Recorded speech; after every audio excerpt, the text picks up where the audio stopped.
जी, हालात तो बेहतर नज़र आ रहे हैं। अभी तक तो मार्केट में 4250-4300 रुपये रेट अभी हम खुद ख़रीद कर रहे हैं। अभी आटे का रेट 130 है और इंशाल्लाह जैसे ये रूस के साथ माहिदा हुआ है अफ़गानिस्तान का, इससे भी रेट में कमी आएगी, मार्केट में रेट कम होगा।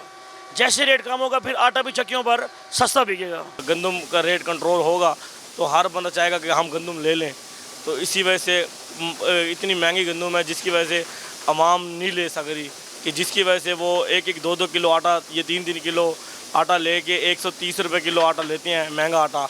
और हमें जैसे गंदम मांगी हमें मिल रही है, हम भी आगे महंगा दे रहे हैं।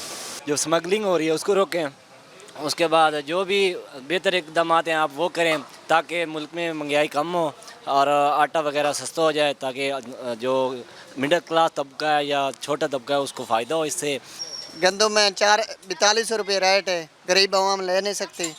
और होटलों वाले 12-13 रुपए की रोटी है, बाहर नहीं आती। गंदम सस्ती है, साफ ज़ाहिर है गंदम सस्ती होगा तो आटा ही सस्ता होगा, महंगाई कम हो जाएगी।